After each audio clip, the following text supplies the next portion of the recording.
Welcome to What Democracy Looks Like in the podcast, hosted by me, Mary Layton. This week I am re-releasing all the interviews from this podcast in their full-length versions.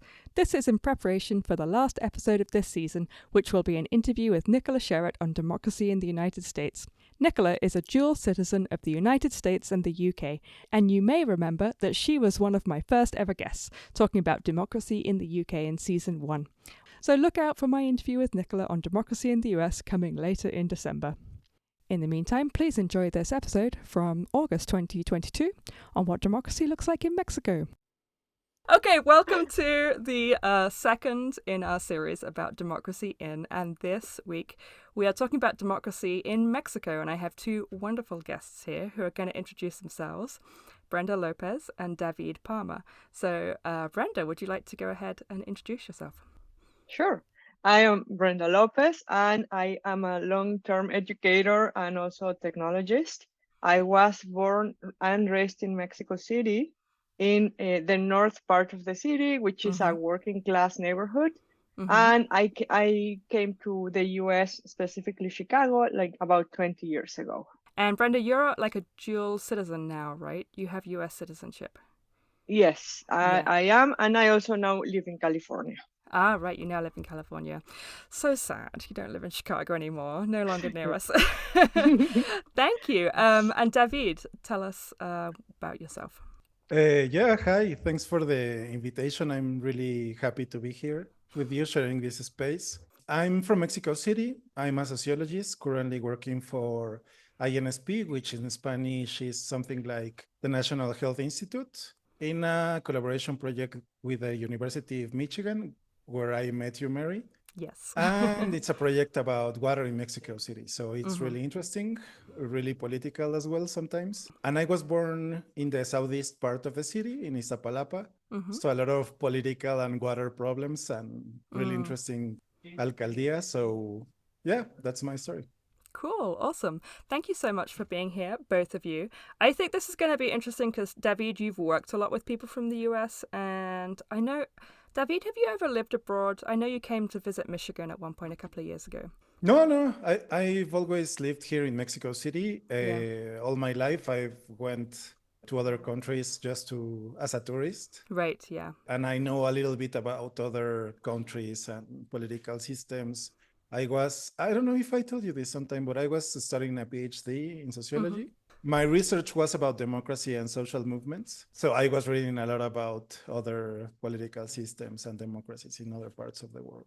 Fascinating. Okay, so you're going to be a bit more of an expert than our average guest on here, but that is totally fine. I'm really happy to have your point of view. So tell me a little bit about, at this particular moment in time, what is the big issue in national politics in Mexico that we should keep in mind while we're talking? Like, is there an election coming up soon? Is there something on the horizon that's about to happen or just happened?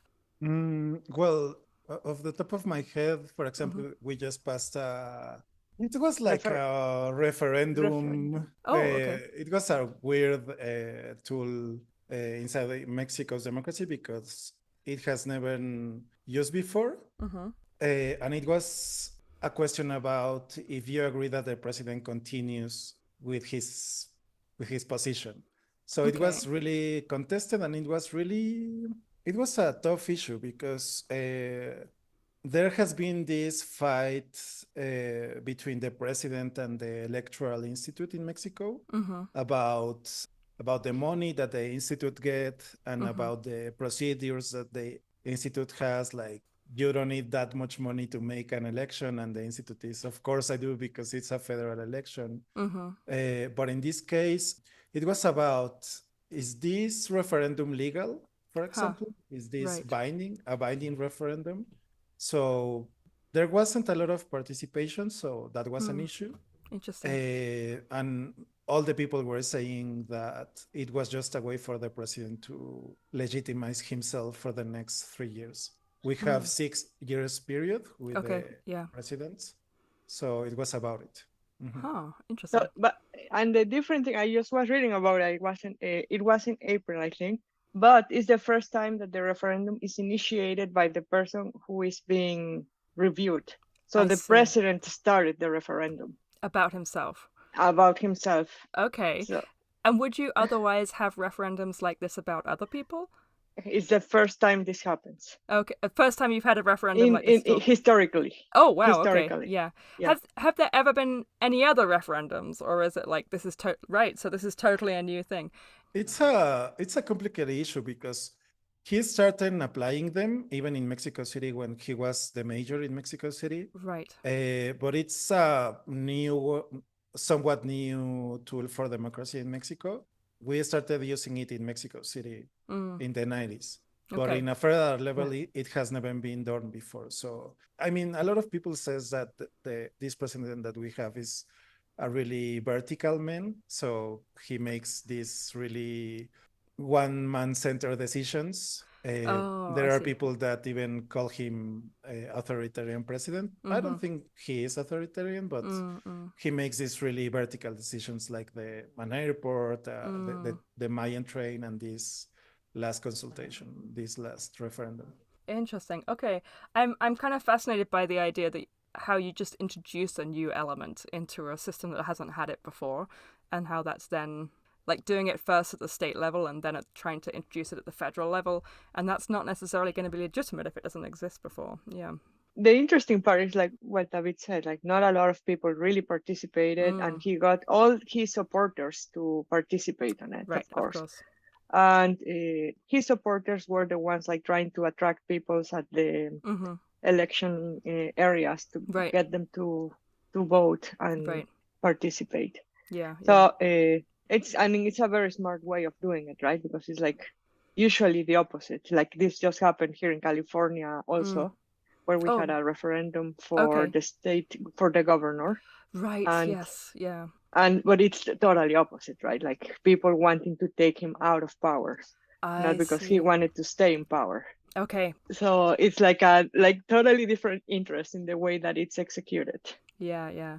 Okay, so I'm hoping we're going to come back to this, and by the end of this episode, when we've gone through all the other stuff, we will have a really good understanding of why this is so weird. So let's start with some absolute basics. So I was looking on Wikipedia this morning, and I hadn't realized that the official name of Mexico is Estados Unidos Mexicanos, and it's not just Mexico, it's the United States of Mexico. So that kind of made me think about like what is the relationship between the states and the federal government? Like what is the basic organization of the country? And maybe Brenda, you could tell us this because like I'm interested in comparison to the US, obviously, right? I think it's kind of the same idea that it's a decentralized government. And it's mostly like that's why it was called Mexico City. No, it wasn't called Mexico City before. It was Federal District, which is DC equivalent, right? Like where you had all the governments, the three main powers, execution, legislation, and judiciary power. Yeah. So the idea is that everything is kind of like governed in each one of the states. And then when something happens at the federal level, it's all decided in the federal district. Okay. For the entire country. But I think that also changed within the last, I don't know the exact amount of years, but it has been within the last 10 years, I would say. And then with this new president, I think with Obrador, one of the things that he tried to do is decentralize the government. Decentralize it. Okay. So it's not like now all the things that were all concentrated in Mexico City, he spread them across the country. But some of the things is like, okay, now you have the Secretary of Education in Coahuila, the Secretary of State in Durango, the Secretary of X in different parts of the country. So it's not so centralized. So I'm wondering, is this, because we talk about this kind of relationship in the UK, where everybody complains that everything is centred in London and the people who live in London don't care about or don't understand the rest of the country. So then every now and again, the Prime Minister will be like, we're going to move the BBC to Manchester or whatever, right? And it never really works because London stays the centre. But then in the US, for instance, Washington, D.C. might be the center, but the states themselves have a lot of power. is the Mexico one a bit more like the UK or the US in that? Like, do the states actually have a lot of power separately from the federal government? No. So I don't see it as so much as power. Like they are very independent. Oh, but okay. when it comes to like in terms of what their own governments within the state, but when it comes to like general decision and federal level, I find that well, they are big part of those decisions, but their structure within the state itself. And I don't know, like I think there are several laws, right? Like for example, that are still not passed at different states. And some of them, like let's say gay marriage, for example, it's allowed in different states, mostly Mexico City because it's super liberal. Yeah. But in the rest of the country, it's basically no. Yeah.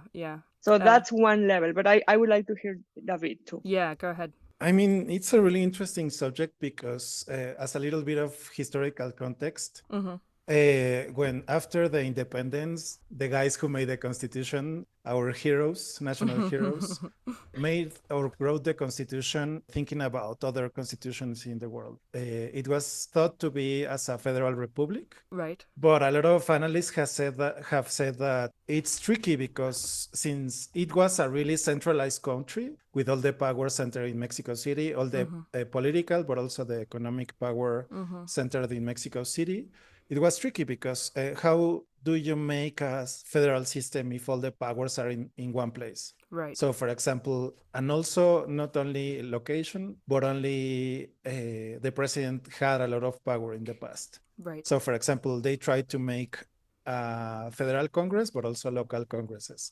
So, for example, with the division of powers, like the executive branch, which is the president, the legislative branch, which is the Congress, and the judicial branch, which is the Supreme Court and the judicial powers in general, the police, etc. So, but at the beginning, as you know, after the revolution, the PRI, which was the PNR in 1939, formed a really vertical state formed by the president and some groups of workers like the obreros, the teachers, the doctors, organized in syndicates.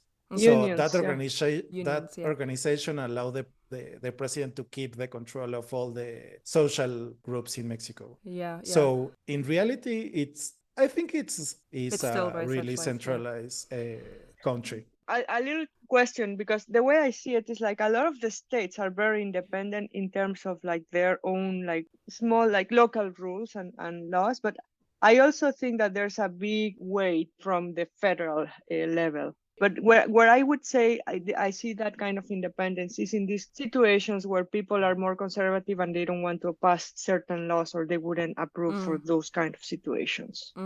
Yeah, of course. And as you said, in the marijuana laws, regulation laws, but also the abortion issue, which in the United States is really crazy right now and really sad. But in Mexico, it has been moving forward. Like some states are one by one accepting in their local Congress regulation for allowing. Yeah. So, but I think it's true. Yeah, you're totally right. Like, I mean, it has been developing. I was talking about the beginning of the Mexican state, but also like the states have and the municipalities have a lot of power in terms of police, of garbage collection, utilities like water, electricity, things like that.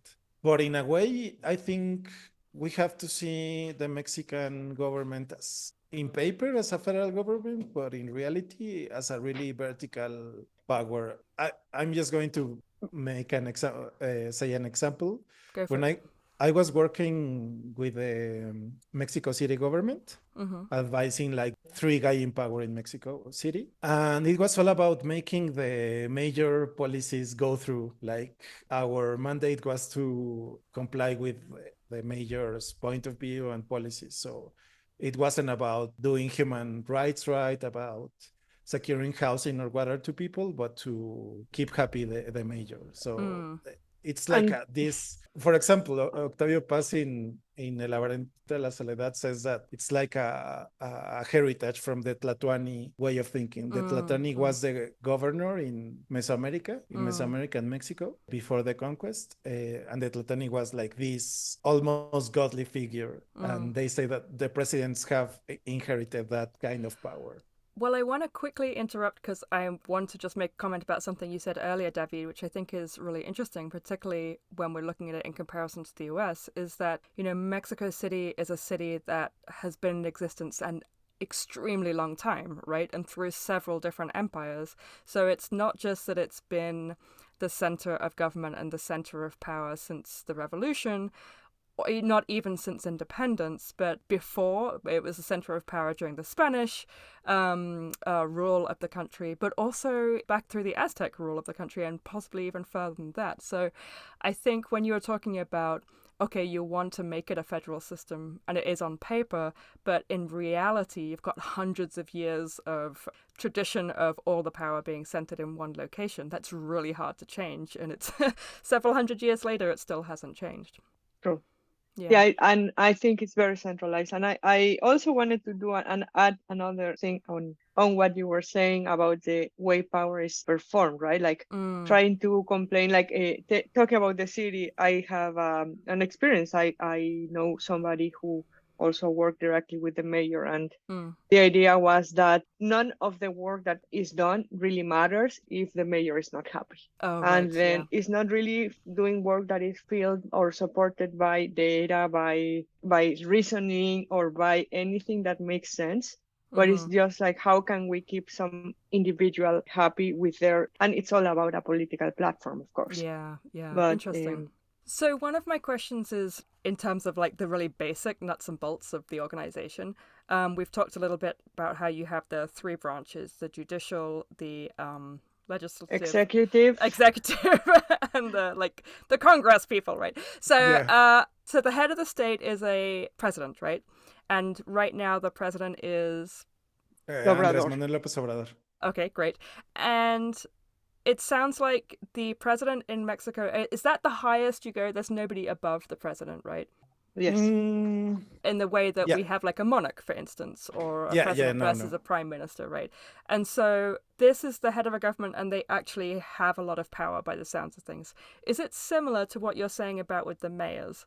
That like on the federal level, it's also, you see it as, well, you can propose anything you like, but if the president doesn't like it, it's not happening, kind of thing.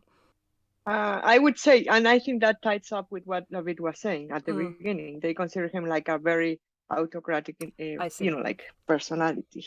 Yeah. So it's also like what the president says is mostly like what happens, because the difference also like a lot. Well, like, I don't know. There's also the way the government works is similar to the U.S. structure, right? We have the senators, we have the representatives, we have everyone is elected too.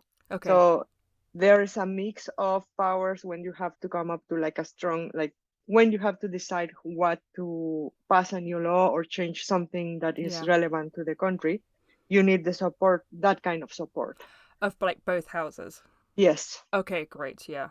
Are they seen as like an upper and a lower house? Like, is it sort of stacked hierarchically, or are they separate? It's very similar to the U.S. The senators have much more power than the House of Representatives. Okay, yeah. So how are those seats distributed? Yeah, I think state-based too. But it's very different, and that's a very good question, because in the U.S. is depending on, which it makes things super, super complex, right? Like, exactly. Yes. You have one. I think you have the senators based on the electoral house, which is different based on population, amount, size of the state, so on. And I think the difference is that in Mexico, it doesn't have anything like electoral houses. Okay. You have one per state, or if the state is based on population, not in. Oh. Okay. And I'm not 100% sure, David. Do you know that? Like, A little bit. I mean, I was laughing because it's really complicated, and Okay. Like, I'm gonna admit that I did try and look it up online ahead of time, yeah, and it was lots of sums, it was lots of math, and I did yeah, not yeah, understand. exactly. yeah. But No, it's really complicated because the congressman or the diputados have like two ways of making the seat. One is like direct voting, like I vote in my district, which correspond to an area, to a location in Mexico. okay, And we have a lot of districts. I'm sorry, I don't remember the numbers because that's fine. they Yeah. are really complicated. But also from that votation, whoever, and this is thought about as a means to allow representations for all parties. Okay. So you vote for a certain congressman or woman, and then a portion of that voting goes to another, to that party. So, for example, that allows some of the seats to the minorities, and that's for the Congress. Right. But then for the Senate, I'm not sure. I'm sorry if I made a mistake on this. We have another area of representation that are called circunscripciones electorales, which are these massive circunscripciones. There are like 5, I think, or I'm just making a mess with numbers, but we have circunscripciones, and the senators are elected in that way with these circunscripciones in mind. So it's a really complicated system, which in the past, do you remember that we had this party, the PRI, was ruling the government for 70 years? Oh, wow. And in the 80s, 90s, there were some reforms that allowed some representation to minority through this system that is called like proportional representation. Right. That allows smaller parties to have a seat on the Congress. But now that has been contested because all the parties have been developing like satellite parties. Like we all know that, for example, the Partido Verde is a part of PRI or is in the same vein. For example, now they are with the Morena, which is the party from Lopez Obrador, and they make arrangement and deals to support some of the policies or lawmaking that the president is making. So that they sounds are like super sneaky. it is really sneaky. Yeah. So but that's why yeah. proportional representation has been contested in the last few years. That's fascinating. So it sounds like you're voting on one level for a particular individual to represent your district. Because I'm always interested in this question of what are you voting for? Are you voting for a person? Are you voting for a party? Are you voting for somebody to represent you? Or are you voting for a group to lead the country, if that distinction makes a difference? But it sounds like what you have there is both, right? You're both voting for somebody to represent your district in Congress, but then part of your vote also goes into this proportional representation system to try and ensure, so it's not just a either or binary vote. Is that correct? Yeah. For example, if Morena gets the majority of Congress, but I vote for the Convergencia, which I'm not doing, but it's an example. It's another party. If I vote for Convergencia and they are the minority, they will probably get seats. Yeah. Brenda, you look like you were going to say something. I think one of the things that people also tend to vote is mostly a party. And they don't, I don't know, it's like sometimes there's not really an understanding of the need to vote for variety in your vote, right? So I think a lot of people are, I'm going to vote for PRI, I'm going to vote for Morena. And then they just support the entire party rather than individuals or ideas that so it's basically like a general idea, I think. So what they tend to do is do this kind of party elections and then just stop bothering about like finding out more about their local representation. Right. Because it's harder. I think we should clarify at this point who are the different major political parties, because there's lots of acronyms here. Like how many political parties are there actually? Because I did hear you just say that one of them was in power for 70 years. Currently, I don't know how many they are, but we know that there's big ones or four. three main ones. Three main ones. The PRI, which is the Partido Revolucionario Institucional, and was the party in power for 70 years during the 20th century, and which was the party that created the Mexican state as we know it. With Lázaro Cárdenas, which is a really famous president in Mexico. The PAN, which is like the conservative party, Partido Acción Nacional, and the PRD, which is the Partido de la Revolución Democrática, and now, last few years, Morena, which is the party of the president. But we also know that a lot of the PRD people that were inside that party went to Morena. So is that a coalition, or is this like they just came into this party? It's a new party, a new soul party, let's say. So you have one that's very conservative. The Morena party is more of the left, would you say? They say, but these guys' policies are really right. Central. It's central left. Okay, Not so. And the third one, the one that was in power for like 70 years. Right. Very far right. Okay. Yeah. So there is actually, it sounds like there is quite a wide set of different views. It's not like they're all clumped in the middle kind of thing. And I would say, and the other thing that is very kind of, it was important to notice also is PRI at the beginning and up to like recently has been also far like right, but also like directed by people with lots of money, which have the backup of like either status, like social, economical, like kind of like that's the way it was historically speaking. Right. And I think it's still that way. And the difference with Morena is really like people who are in representing these kind of parties are either engineers, more professionals, and there's Cárdenas, who was also PRD. He's not Morena. He stopped running. He ran for president like 5 times. I don't remember how many times.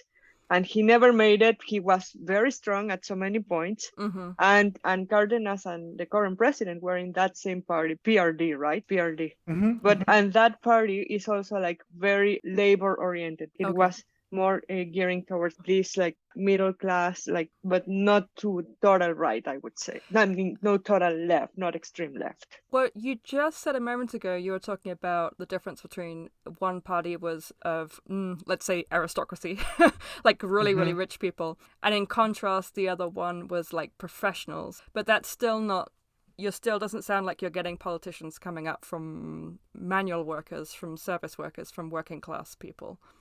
I think, at least, I don't know. I think in like right now with Manuel Lopez Obrador, it's a little bit more clear that it is happening. I also think a lot of the local government in Mexico City, like the current mayor, she is like an engineer or she has a PhD in sciences, for example. Right. And she's also not, well, I don't know her financial or, like class status, because I think the way they roll in this case, they're getting a different approach to how do they get into that. So it sounds like there is some change from a prior, older, maybe 20th century system where it's like all the political class are a kind of aristocratic class to things switching. But it sounds like quite a lot of change in the last 10, 15 years, maybe. Yeah, I think so. And let's remember that at the end of the 80s and 90s, a lot of the political class was forming in the United States, like all these guys that were presidents, like from Carlos Salinas de Gortari, Cedillo, Fox, Calderón, were educated in Harvard, in Ivy League schools that were like teaching the neoliberal way of policy. So I'm an idiot for forgetting that, because I spent a lot of time studying that in Chile and wrote a whole chapter in my dissertation about that. But of course, the same thing was happening in Mexico. Yeah.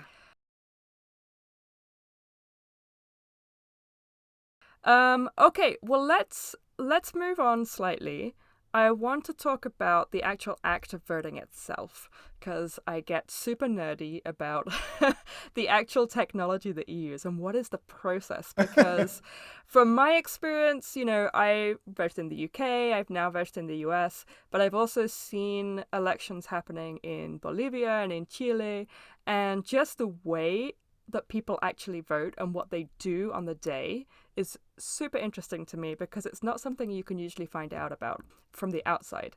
So tell me a little bit about, let's start with who is able to vote, both officially and unofficially. Is voting compulsory? Is it actually easy for people to vote? Let's do the first question. Anyone older than 18 years old, Mexican citizen, can vote and has the right to vote. Okay. So that's, I would say, the very direct and straight answer to that. I was going to say, can you vote if you're a felon, for instance? I don't know if that's a requirement, but the tricky part when it gets hard is like, yes, you can vote, but everyone is not like in the US that you can vote with an ID. You don't even show your ID in the US. In Mexico, you need a special electoral ID. So it's your ID that will allow you to vote. Okay. And that ID is a big process to get. It's harder than getting a passport. And I tell you, because I have been, I was trying to get that ID. It took me 3 years just because there was not enough time for me to get it every time I went to Mexico City. Oh my goodness. I had to get it through the consulate here in the US. But that process for me was very difficult. But it's because it's lengthy, and that's where they do all the background work about if you are probably a felon, if you are really, you have to show your birth certificate, you have to prove your fingerprints, you have to get the pictures. It has like the process, they have specific cameras to take your picture for biometric information. The ID is like it has different violatable I don't know, like you cannot fake it. That's incredible. That's a lot of, I've never heard of having such a complex ID to vote. Do you use it for anything else or just for voting? Go ahead, David. You use it for everything. It's like okay. So it's not just to vote. Okay. But it's to vote. But then they start asking for that, because then they are like, your driver's license became irrelevant. But for example, if you're buying a cell phone plan, you have to show that ID. Okay. If you're going into a club, you have to show that ID. If you get any document from the government, you have to show that ID. It's used for everything. Okay, so it isn't just, because I was thinking as you were describing it that it was only for voting, and I was thinking, why would anyone bother? But if you have to use it for everything and also for voting, that kind of makes more sense. Yeah.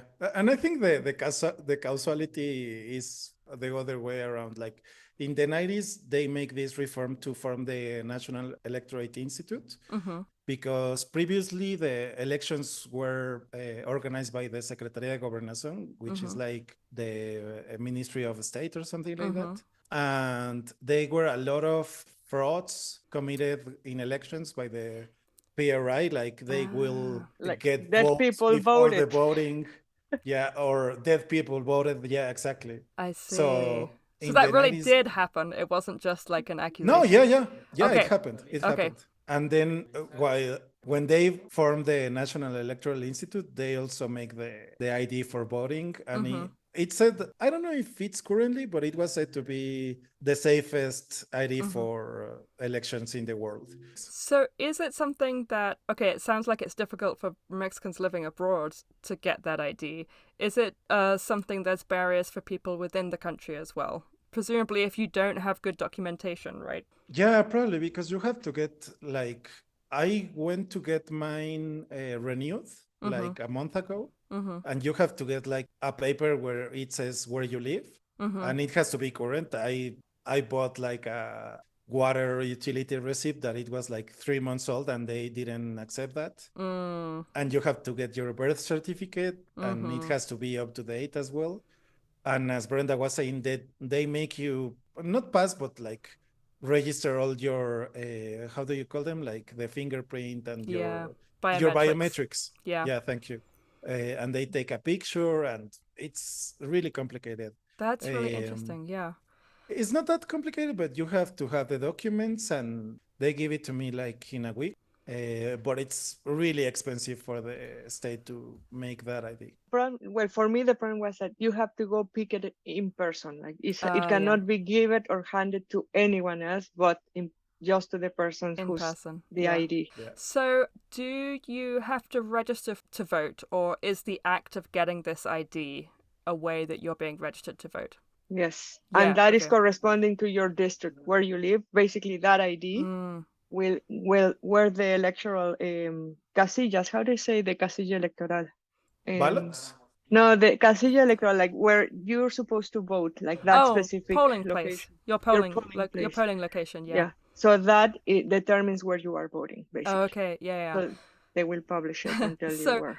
I'm already seeing a great comparison with the UK where you are on the electoral register, you're automatically put on it, they send you a piece of paper saying, hey, go vote, and you just turn up at a location and walk in and say, hi, my name is Mary, can I vote please? And they cross you off on the list, right? So this is much more, and it sounds like much more secure, but the security was implemented in response to a real problem of corruption. Electors, yeah. So given that it's such a pain in the butt to get this thing, does that give people more security and trust that there isn't the same level of corruption that there used to be? I think now the issue is also digital technology. Like like now because the corruption maybe doesn't happen at the in-person level. Now the claims are that the corruption happens in the software level. Oh, okay. So let's do that then. Are you voting electronically? No, everything is in person. Okay. But all the data is scanned and goes through the machines, the computers, the servers. So now what is claimed is that the corruption is happening basically at the server level, where somebody is hacking the data and But I mean, there's no evidence of that, not to my knowledge, but that's what they claim about some elections in the past. But going a little bit back to the process of the how do you vote? Yeah. There's one more detail that is important. I would like to talk about it. Please go ahead. When you go to the polling place, you have to show your ID. And of course, at the place, there are people from each representing each one of those parties, making sure that you're in the list. They verify your ID. And they put an ink that stays in your finger 24 hours. Yeah. So you cannot vote twice. Right. So you get the thumbprint thing. Exactly. Interesting. And that's a way to guarantee that people used to vote twice or more than once without the ID. But now it's like, even if you have your ID, you also have to prove that your finger is clean in order show your to thumb. vote. Yeah. Well, this is interesting because you have both a really complicated piece of paper, but also you have the very basic like marking your body to show that you can't vote twice.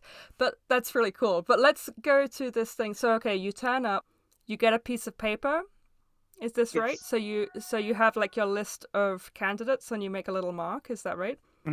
Yeah. And then, Brenda, you're saying they take that piece of paper and scan it through a machine. Is that correct? No. What they happen is like within your electoral constraint area or your polling station area, polling station, everything is sorted and kind of like counted by hand, but then reported. The numbers are reported in a data that is confirmed, and like everyone agrees to that. And who counts the votes? Who's the person counting them?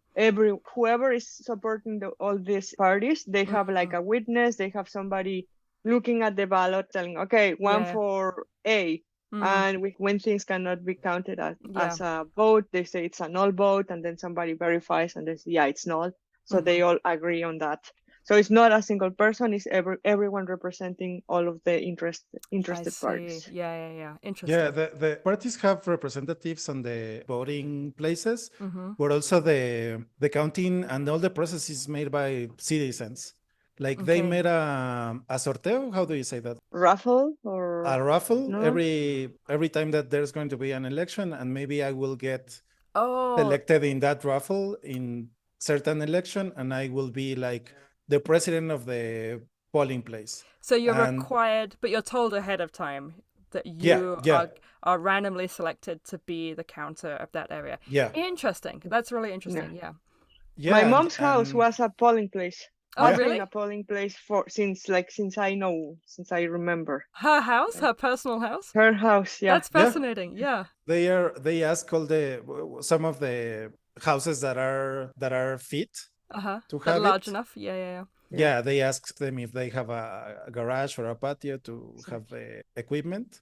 Oh, And interesting. yeah, also my mom's place was a voting place for many Yeah, years. exactly. That's so cool. Yeah. And now we're millennials. We don't have houses large enough in order to Yeah, be polling exactly. places. But the interesting part is that also was like a security measure to ensure that the parties didn't count the votes for them. Yeah. Because if I'm counting the votes, and I have done that in the past, like you end up to 1 a.m. and you as a citizen have to take the poll to the district where they are going to store it. But So it's random. Yeah. So you can't. Yeah. Yeah. That's super Well, interesting. they have like the raffle is by letter. Yeah. So in the next election, they say letters from P to W are going to be raffled. So you kind of know that you could get selected. Yeah. But if you don't want to do it, you don't have to. Oh, that's nice. I didn't know that. Yeah. Okay, so we've got they're being counted by these randomly selected citizens who have a bunch of people from different political parties looking over their shoulder. They count all the votes. Then they send them electronically. And that's where you say, Brenda, people get... No? Okay. No, they don't sell anything. Everything at this time is still pieces in paper, pencil and paper. They have specific materials. You have to use only the materials provided. You cannot use anything like my pen at home, right? Yeah. But after that, everything gets sealed with specific tape.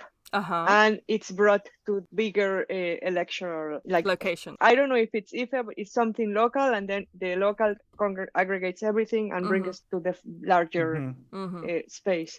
And everything, I think the system is the same. Every time you move things or like this kind of important boxes or the urnas, they are always supervised by multiple people, and then every time it's transferred to a different hand, there's also different people representing different interests and like citizens. But then at some point it goes to the digital, everything gets captured, and then that was the claim, because that the main reason, like David said, for the federal election, IFE, Instituto Federal Electoral, was to add a little bit of transparency and also become independent from the government. But that was also the main reason. But then after they started doing this, the claims were like right. There's always, it sounds like, unless everything is completely out in like physical public space where actual physical people can stand and observe it, there's always this sense that there's something that can be mistrusted. Look at these elections with Trump, right? It's also this is kind of the same. Right? But this is like, I think in the US, there has been for a really long time a total lack of transparency, but no one was worried about it until recently. I used to always be amazed that there would always be these articles on the internet about, hey, look, we got a bunch of, 12-year-olds, we taught them how to code and they hacked into a voting machine. Doesn't anyone care about this? I mean, I was reading stuff about that 10 years ago, and now there are attacks on the legitimacy of voting in the US and people calling it into doubt. And on the one hand, it's obviously all made up. But on the other hand, the US system of voting is deeply insecure. But no one seemed to bother about it. But what's interesting to me is there are all these layers of like really deeply paranoid security built into what you're describing in the Mexican system. But it's for a good reason, because in the past there was a lot of corruption, and it's about trying to make it more transparent. But it turns out people don't really trust anything than really, like, you still have to show a piece of ink on your thumb. Like, you still have to physically have somebody standing there looking over the shoulder while every vote is counted, which ultimately sounds more secure than sending it through. Well, I have to say, I think the system, when I voted here in the US, I did vote in Chicago, and I already did an election here in California. I am really surprised how, like, basically they sent me a piece of paper and I had to sign it because I was going out for on a trip. But I basically asked my partner, can you fill it for me and just submit it? And it's all by mail. It's not legal because I had, like, it's on my I don't know if it's illegal or not, so please don't publish this. We won't tell. I'm not going to edit this out, Brenda. This is too good, but but the difference between like being able to, it's basically, yes, my yeah, choice, but somebody was helping me to do fill it this in. because I Yeah. had like a proxy basically. Yes, you had a proxy. And Yeah. but it was just like, okay, I cannot submit it because I'm out of the country. Please make sure it's sent. Yeah. And Yeah. the fact that there's nobody requires anything after they receive this piece of paper, right? Yeah, yeah. Well, I found the US one. I've only voted once in a presidential election. Sorry, David. We're just describing this for you, but it's relevant to this like comparison, right? No, and it's surprising for me to hear Yes. how you do it. Well, it felt so. I fill in this thing and I hand it to somebody and it disappears into a machine, and apparently then I trust it. Like, having read all this stuff on the internet about how old these machines are and how easy to hack they are. And it's interesting that it's the moment that the computer enters the system that people stop trusting it here in Mexico. Yes. Yeah. That's true. I didn't think about it that way, but it's very true. Yeah, yeah. But I don't know, in the recent elections, David, maybe you are more familiar if the process has changed, because the last time I voted in Mexico was, it has been a while, I think, before these presidential ones. I tried to vote in the previous minor election that happened last year, but I didn't have my ID with me. Yeah. No, I think it's really similar, still like the way we have been describing it. There have been really silly discussions about something that you were saying, Brenda, about the pen that you can use to vote. Right. For example, before the last presidential election, you have to use these special crayons that they supposedly don't erase or something like that. But then people started complaining about it because some people started saying that they're going to be erased with heat and etc. But then I remember in the last couple of elections, you are now able to use whatever pen you like. But off the top of my head, nothing else. But that shows a concern for me. People are concerned about these kind of details and thinking about them. And their concern about it and, raising a fuss about it changes things. It's not like you just complain into the void. Nothing happens, right? Yeah, for sure. Yeah, and also like to say another really, really big issue about elections in Mexico, also about security and about narco traffic being present in all the elections, and stories known about election places sometimes are not able to install in some places because they are not safe to do it. And also like narco traffic and criminals doing bad things to the election places. So it's another thing to consider, like how can we talk about Mexico being in a democracy if you don't have your basic right to walk freely in all the country secured, for example, and also to vote securely. That's another big issue in Mexico. I think this is really important. So let's pivot to this a little bit, because it sounds like we've been talking mostly about Mexico City. But I think you're raising a really important point, David, that in other parts of the country, by the sounds of it, it's not just the security of like, can you see, do you trust the pencils? It's the security of, will you survive if you go and vote, right? So if you could talk a little bit more about that, that would be, and give us a bit more context to that, that would be really interesting. Yeah, sure. I mean, the Electoral Institute is really good at making sure that they place election places in safe neighborhoods and areas. But sometimes we heard in the news about some percentage of electoral places not being able to install because of security reasons, or in some electoral place they stole the ballots or something like that. So it's a thing because you know that a lot of territory in Mexico, especially in the north of the country, is controlled by the narcos. So it's a thing to take into consideration, because if you cannot vote, what's the point, right? And that extends somehow to sometimes you cannot even run to be elected because of the same kind of threats that they pose into whoever wants to lead that area, right? Like sometimes people don't even dare to say they want to represent anyone because there's like a either you are trying to save your life or trying to do something for society, but it's difficult in those areas. Yeah, yeah. Yeah, and also in larger terms, like you know that, for example, in democracy indexes around the world, they take into account also, for example, like free of speech. And in Mexico, if a reporter, a news correspondent, isn't able to do her work, and there are a lot of journalists that are killed in Mexico every year. So how can you report on news, and how can we have free of speech in a country that journalists are killed every day? Yeah. So that's also a question, and in terms of security and all the things that make a democracy. I think this is a really important point because obviously democracy is more than just going out and voting every couple of years, right? And we've brought up the issue of both journalism and narco traffickers in Mexico. Like, as a really naive, dumb question, like, the narco traffickers care who gets elected, right? Do they support particular parties? What is the stakes for them in disrupting an election or even being involved at all in an election? There's a lot. Yeah. There's a lot. They control the areas, right? Like, so Right. they basically they don't want any threats. They don't want anyone who will come and change the laws, so they cannot continue, or they don't want to be interrupted with their tasks.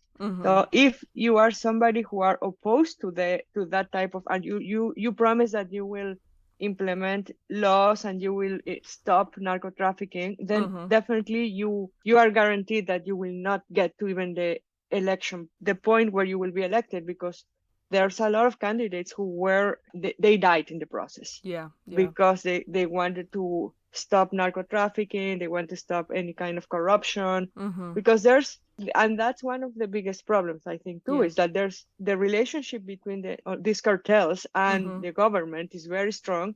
And it's not that the government wants this to happen, but there's a big threat also from the cartels to sustain this. Right. So the threats are at some lower levels, like in smaller areas or towns in the north, or Michoacan, or all of these states that have a big cartel presence. And I think it's their interests are basically, don't mess with me. But if you are in government and you want to do good government and you want to protect your people, then that's kind of the contradiction, right? Like, you don't want this to happen, but then they also support the communities very strongly. They give them money for local churches, for schooling, for, like any kind of things that the government sometimes doesn't do. The cartels does for the community. So the idea is that how can you compete as a public servant with that amount of money and power? That and then we're also getting support of the locals, right? Because they get what they need from these means or illegal ways, or they have to struggle and do things differently. But then also they put a lot of things at risk. The voters too. It's not only the people who are elected. So what you're describing really sounds like two parallel forms of government in large parts of the country, or certain parts of the country, where you have one democratic system where people can vote for who is in charge, but it isn't necessarily able to provide the services that people need, and another violent, autocratic, imposed system from the narco traffickers, which has a lot of money and therefore is providing some services. But these two are existing in parallel, and in certain places one will be much stronger than the other. Does that sound like a fair description of it? I think so. I remember before 2006, with the presidency of Felipe Calderón, it is said, I'm not an expert in this issue, but it is said, and it is known that there was this kind of balance between the government and the narco cartels. So, for example, we have like 3-4 cartels in all the country before that, and they were in this balance between, I'm not touching your business and I'm not touching your citizens or the government.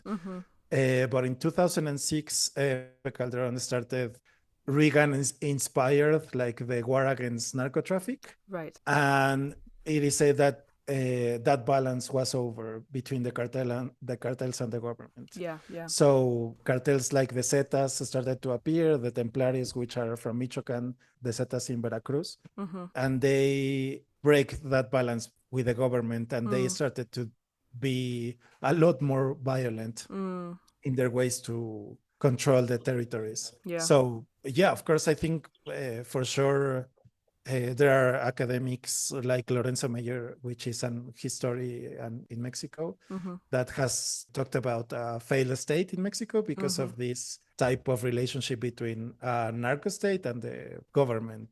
Yeah. The elected government. The sort of parallel system. Yeah. Yeah. Yeah, because they control everything. Like they will ask for money. If you have a little store that sells soda and chips in one corner of Michoacan, they will ask for money, which is called derecho de piso, to have you pay them for security and to not get involved in violent repression. So yeah, it's really complicated, and that has raised the question within the last, I don't know, 15 years about is it a democracy if we cannot live safely with a narco? Well, I think you've sort of touched on something that we've skirted around but haven't really mentioned here, which is also the role of the US, right? In the 80s, there was a movement by the US, a very deliberate process of getting young academics, young men from elite families in different South American and Central American countries to go to places like Harvard and the University of Chicago to be trained in neoliberal economics and neoliberal philosophy, and then sending them back as a very deliberate policy of trying to influence the way that these democratic countries functioned and existed as a way of neoliberalizing the other parts of the Americas. So we've sort of touched on that, and now we're talking about, you mentioned the sort of Reagan era war on drugs shifted the balance in 2006, I think you said. So really there's this elephant in the room of like what role the US plays in the function and shape of Mexican democracy as well.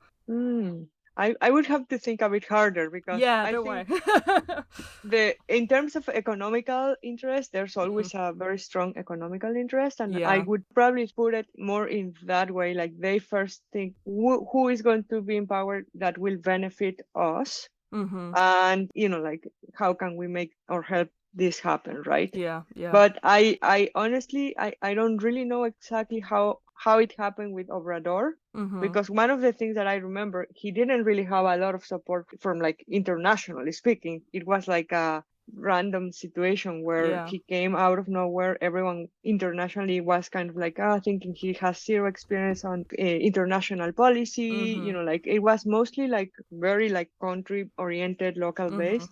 I also don't know how they really work in the sense of like putting in a candidate or trying to support a candidate. David. I don't know if David, you have any idea about that, because that is not super clear I think either in like the national news or in the international news. Yeah, I think we can talk about it as a shadow, for example, like the United States are a shadow of Mexican politics, because I can think about two really clear examples. Like the narco is one example where the DA has been really involved. There was an operation like 2 weeks ago that it was really famous because it was said that the DA was involved, but we don't know for sure. Right. These are things that we are not going to know. Maybe in 20 years we will know, for example. Right. But another one was the immigration policy from Trump. Of course, which was a clear bondage between the United States government and the Mexican government. And even the Mexican government started reinforcing the south border in Mexico. So we didn't allow immigrants from Guatemala and Honduras to come through Mexico into the United States. So that types of policies or actions, I think, are more clear. Yeah. But as Brenda was saying, we are not that clear about how if they interfere in Mexican elections. Yeah. But as I was saying, we know that Trump was really fun into Obrador. They were like making some policies together and immigration policies and things like that. But also the narco is a really clear example because we know that they have been involved in operations, in these types of things, but also ideologically, like they want the country that is in the south of the border to be like calm and soothing, and they don't want interference from socialist ideas like Chavez or Cuba, things like that. For example, I remember a really great example when Vicente Fox was in power around 2000. There was this summit. I don't remember which summit it was, but I don't know if you remember that Castro was coming into Mexico, and Vicente Fox infamously said to him, you arrive, you eat, and you go away. Comes, llegas y te vas, because they didn't want him in the summit.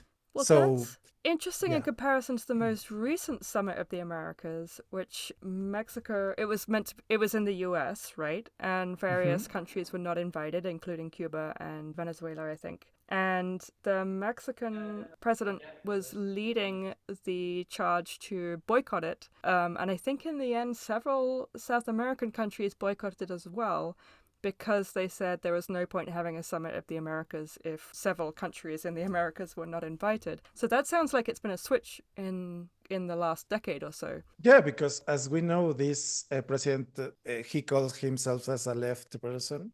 So he has showed support for Evo Morales, for Cuba, etc. So I don't know if Venezuela, I'm not sure, but maybe. Do people consider him as part of, maybe he's a bit too late.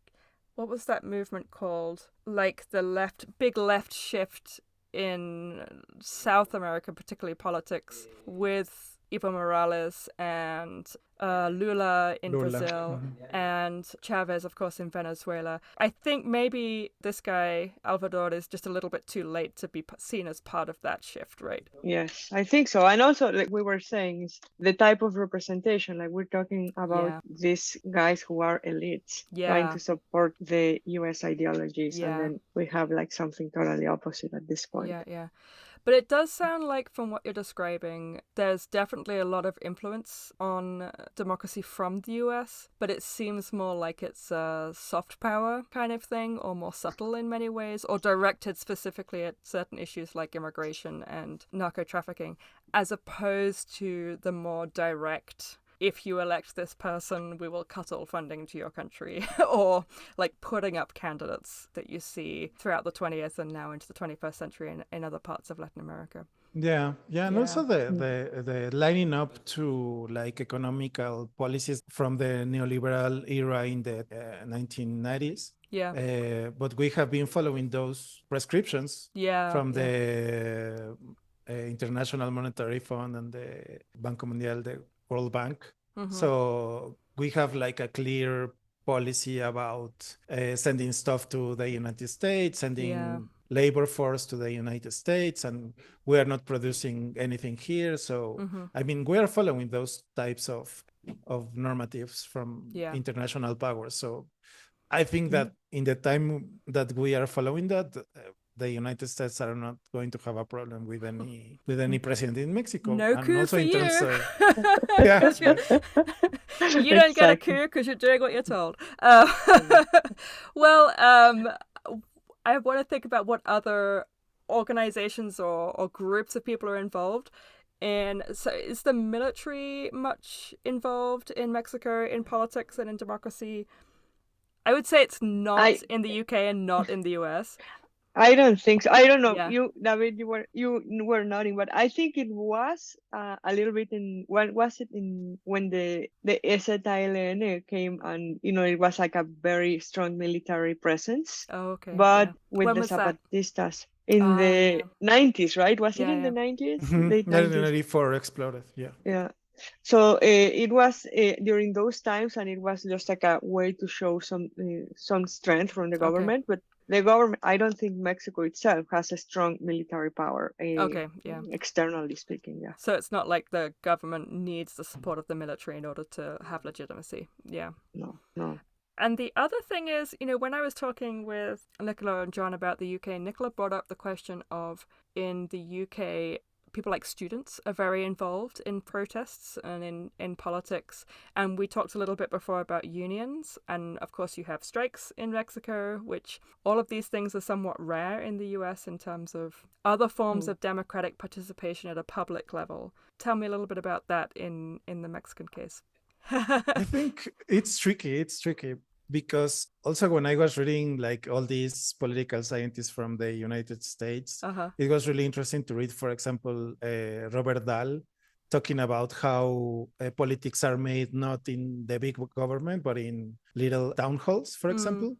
And I think that in a way in the United States, I don't know, you have a better understanding about this, but you have a more close relationship with your representatives. For example, I know that you can pick up the phone and make a call to your congressman or woman, right?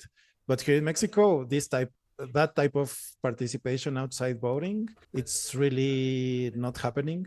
It really doesn't happen at all. But we have a lot of like organizations, unions, social movements. For example, the feminist movement has been rising a lot in the last few years. Urban movements calling for water and housing. Teachers movements in Oaxaca or Guerrero mainly. A lot of social movements, but that are not that structured in some way. They have like a really weird relationship with the government because we go out to the public space and protest when we are not agreed on some policy, but after that we don't get involved, I think, and that's an issue for the Mexican society. I have a question. It's a guess mostly. I'm thinking that now with also the ways of accessing government through social media, I think there is more impact also in that way. Because yes, I don't live in Mexico City. I know when I grew up in there, it was like there was every day there was a different type of social, not social, like a protest and things happening. You know, like you just never drive in the city because there was always something going on and the streets were blocked. But I think, and when you mentioned the feminist movements right now and the women's movement, I think a lot of that also like got spread also very widely, and they got heard because a lot of social media. And you know, like now you can directly talk to your representative by just using Twitter or just using like the same with the mayor. You know, like there's a very different way now of accessing and making sure you are heard. But I think and if you know how to do it, then it's very successful. What I think is the problem is that not everyone knows that this is a very effective way to be listened to get people to hear your needs or your disconforms. So you can you can talk directly to the politicians and the people in charge, but only if you're computer literate in a sense. Exactly. So, I mean, this kind of feeds into the other thing I wanted to talk about, and this is one of our last topics, so if you guys are exhausted, then the end is in sight. It's really fun. I'm interested in...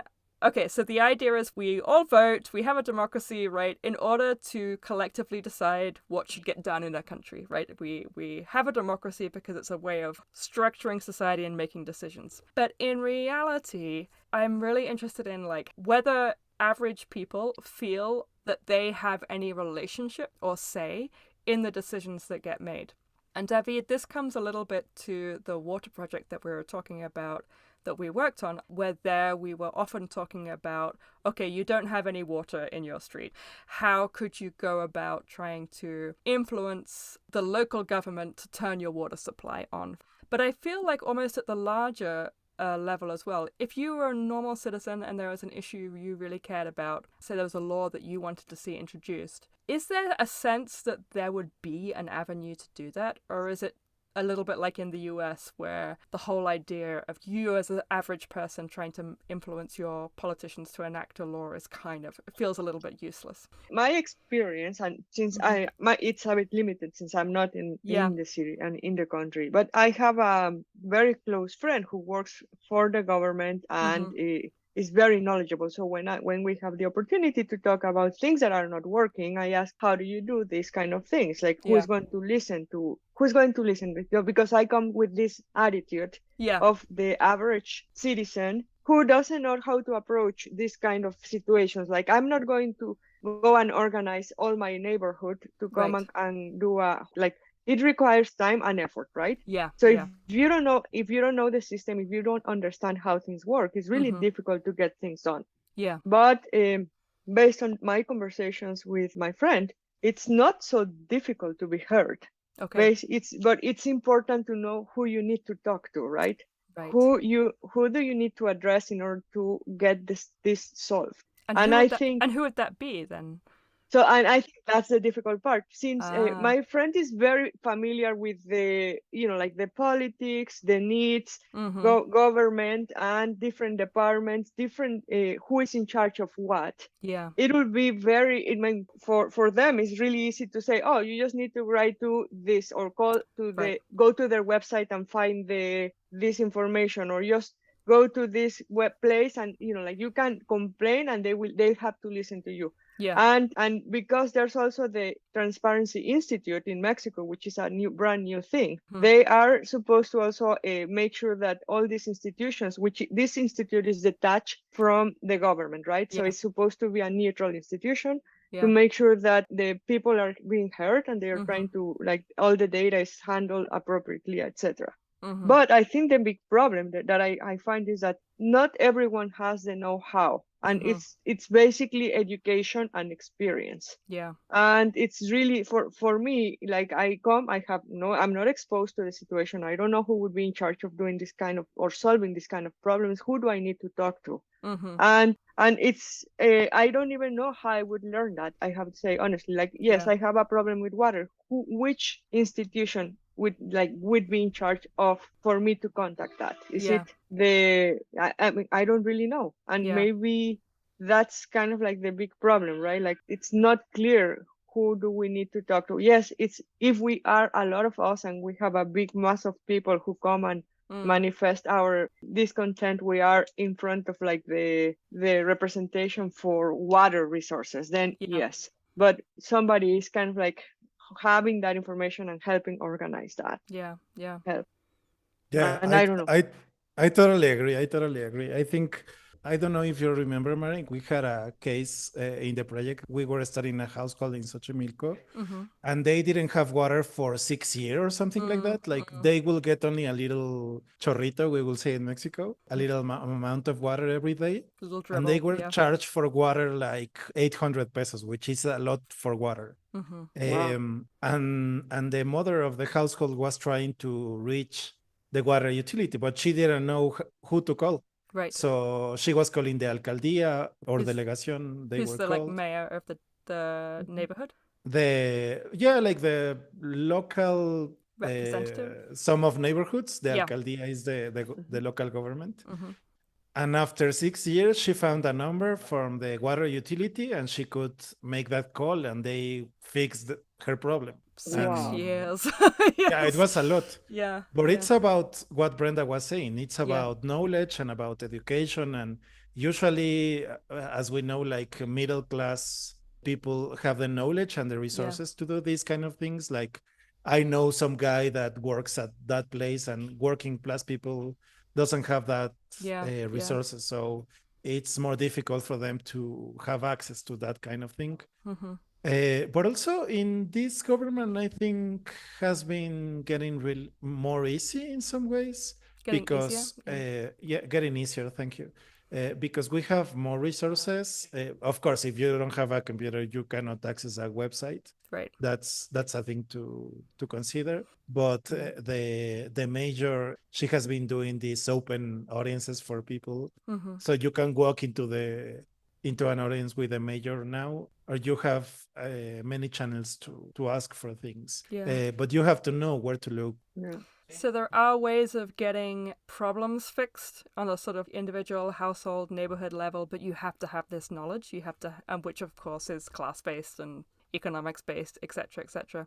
In terms of like big major changes to the law, actually something like what we were talking about before in terms of both gay marriage and abortion, if people have big issues that they care about, that, like large issues, is there a sense that ordinary people feel they could contribute to those conversations, or is it just things that happen to them, decisions that are made that are imposed on them? I would say the latter, but Yeah. that's Yeah. like, I think the Mexican attitude is very also like pessimistic, and it's kind of like ruined by prior experiences where, Interesting. like just everything is happened. The government is bad. The government doesn't do things for us. Yeah. We are affected. Then we have a president who is doing things for people, and Yeah. it's more like like currently, right? It's trying to Yeah. help more in the popular way some people, but still the idea that you can contribute to shaping your own country, it's far away, because Interesting. it's just like, well, at the end nobody listens to me, but just let them do what they have to do, and we'll vote in the next elections and see if somebody else comes with better ideas. It seems like more like their responsibility rather than my responsibility as a citizen. Like, we elect you, it's your responsibility to deal with that stuff, and you're probably not going to do a good job anyway, but whatever, we'll just all participate. And I think I'm talking mostly like the kind of, I would say, I mean, this is with the conversations that you have with just like older people, like my mom and her friends, and like, it's just the way they were used to like delegate. Okay, you got there, and like, I'm not knowledgeable, I know how to take care of this, but I hope you can. And that's kind of like, you have my blessing. Interesting. That's really interesting. Yeah. Yeah, I think so. And I think it comes down to what we were talking about before about the verticality of the system, Yes, exactly. of the political system in Mexico. Like, the Tlatoani makes all the decisions and I just accept them or not. Yeah. But also, I mean, in the form of protest, I think people think we can change things. For example, the woman movement, even in water, like even in the project, we have some examples where people used to organize and close a street within their neighborhood to ask for water, or things protest, like that. Yeah. Yeah, exactly. So in that kind of like collective action, I think we think, we can make a difference. But I mean, we know that social movements and collective action usually, they make a difference in the long term. But it's not like, we protest for abortion in Puebla and they passed the law in Puebla. So it's a more it passed in Puebla? low process. No. That's why I say that. Mary, because Puebla is a really conservative state. So that's why that's why I was making that example, because it's really hard to do that there. Yeah. So it's interesting because it's not like a direct relationship, not like, oh, I'm gonna go and talk to my government representative who represents me in my neighborhood and ask him to consider this or her to consider this, and then she will take it up to the legislative level and so on. It's more, okay, I'm giving you my legitimacy because I voted for you. Go off and do your job. And if we don't like what you're doing, we're going to do a massive demonstration outside of the place where you work and tell you that we don't agree with it. But otherwise, go do it. Exactly. Okay, just if that sounds right. That's interesting. Yeah. Okay, some sort of final questions. The big one is like, so after all of this, like, do you think that Mexico is a democracy? That's a big question. Yeah, does it feel like a healthy democracy from your position where you are right now? I don't know. I don't know. I remember one definition of democracy by Przeworski, a Polish guy who was studying Chile and some stuff, and he used to say that democracy is only about secure, regular, and free elections. That's it. I mean, that's the very least we can hope for. But if we are in a state that we cannot even have that because of the narco territory controlled by the narco, it's really hard to think of Mexico as a democracy. And also in terms of journalism or in free of speech, I think even in these big international indexes, we are not living in a it's like a medium democracy, let's say, right? It's complicated. So, I think we have a lot more way to go, and even in these last couple of years with this president, a lot of things have moved backwards. For example, the National Electoral Institute has moved backwards in terms of how the councils are elected, for example.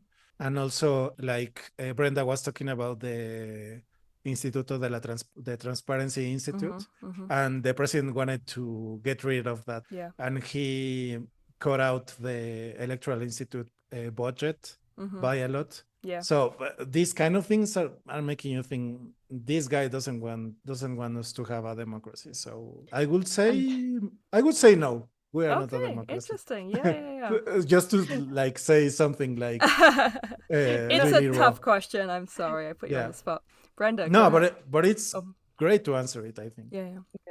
No, I think like if we look back and let's say with the 70 years of power from PRI, for example, right? Like where it was a false idea of having a say on who you put in power. Yes. So it can go to very simple ways of thinking about it, where it doesn't matter who you want in power, it doesn't matter how many votes they get.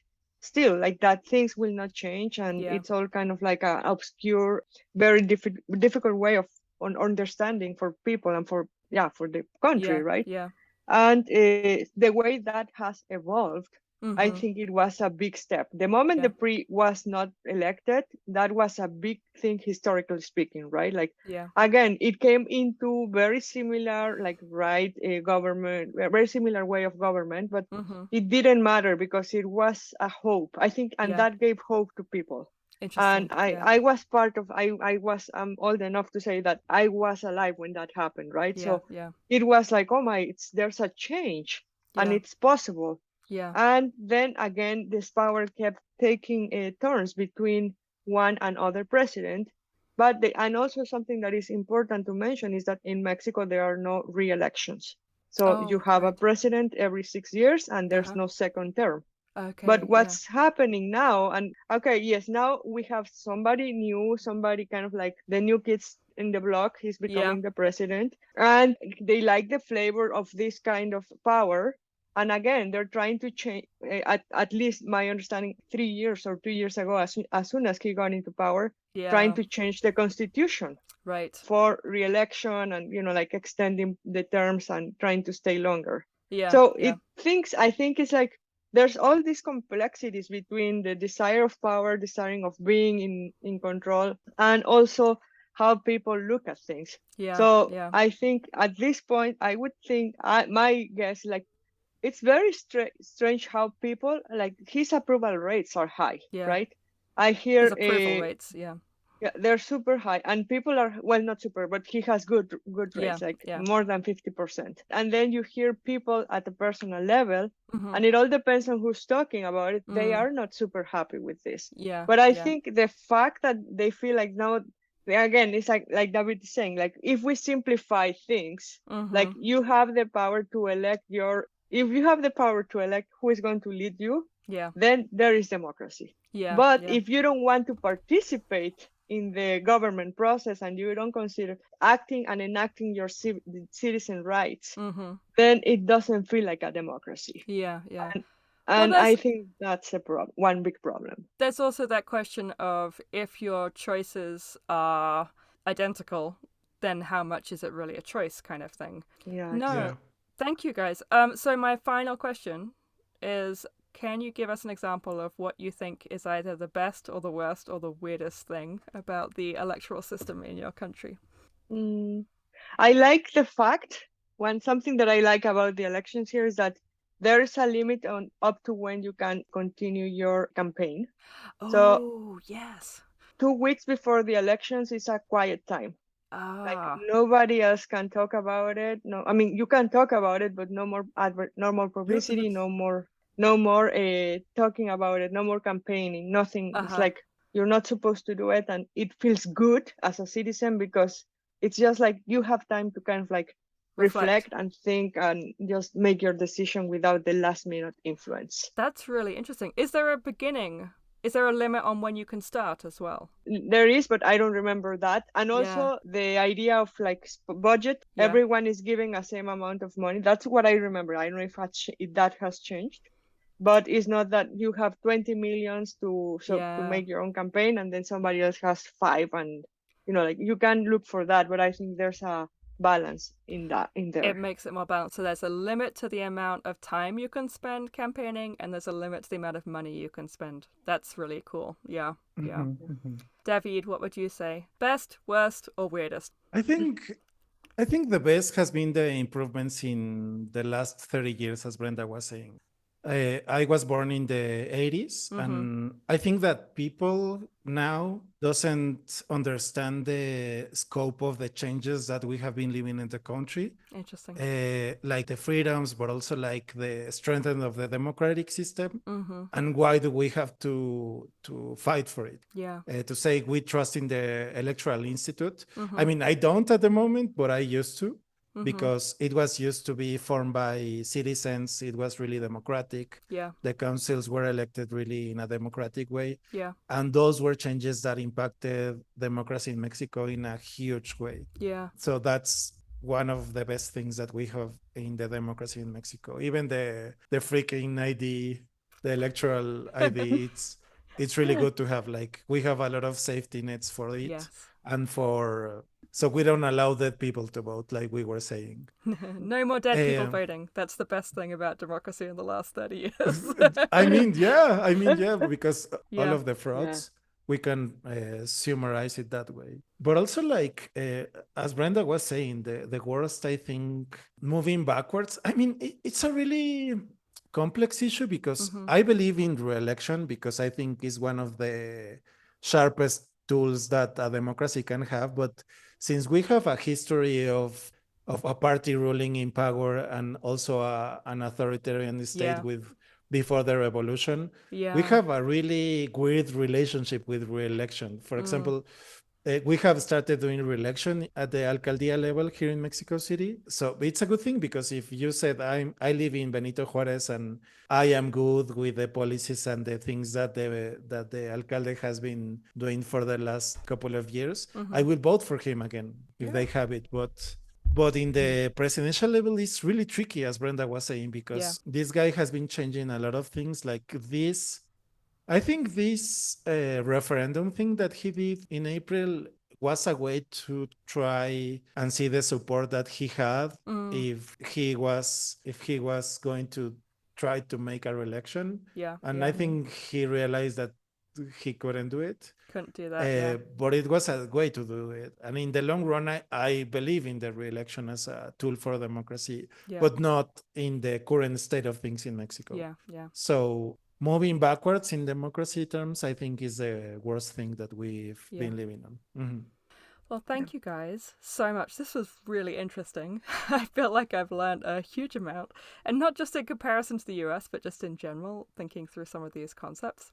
And thank you. Yeah, it was fun to have this conversation. It was really fun, and also having your take on US democracy and comparing some of the things that we live as citizens. And thank you for having us. No, thank you. Thank you for listening. This has been a re-released episode from the What Democracy Looks Like In podcast series. Listen out. We will be back very, very soon with our final episode of this season, which will be about what democracy looks like in the United States. Stay tuned.